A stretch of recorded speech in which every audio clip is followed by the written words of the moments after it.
Hey everybody, KC here. So one of the things I neglected to mention last week when I did my report from the movie theater, or actually driving to and from the movie theater where I saw the new James Bond movie, one of the things I neglected to mention was the fact that when I got there, and I had bought my tickets online, right? So I had them on my phone. And as I mentioned, I bought two tickets, even though I was going by myself, because I figured I want to give myself a little spacing.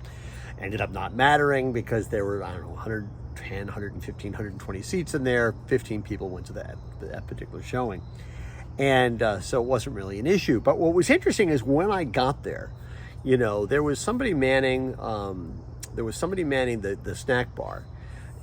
All the booths that were giving out tickets, they were all mechanized. Those were all machines. And when I walked up to go to the particular theater where this was playing, there was nobody taking tickets or looking at tickets. I could have wandered in without a ticket, and nobody ever would have known.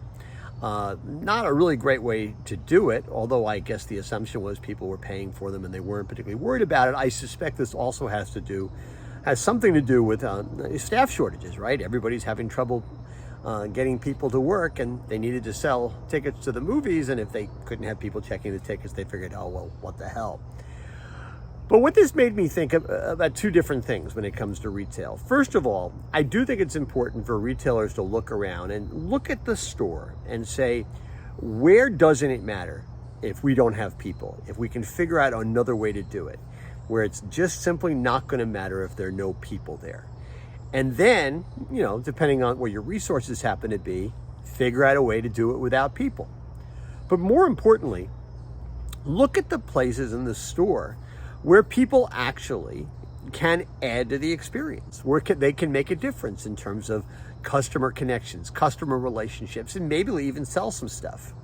Look for the places in the store where those things matter, and then reevaluate how you hire, who you hire, and how you invest in those people, how you make a commitment to those people. Because if they really do matter in terms of the customer connection, in terms of the business's viability, then maybe they just can't be, high school students, college students, whatever it happens to be, part-timers, people who are not really invested in the business.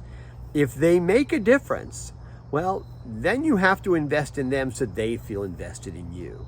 But it should be fairly easy, I think, to look around a store and say, where does it matter? And where it matters, I think it's important to bring a different kind of attitude to the hiring process, to the keeping people on staff process, and frankly, in terms of rewarding them in terms of salary and benefits. Anyway, that's what's on my mind this morning. And as always, I want to hear what's on your mind.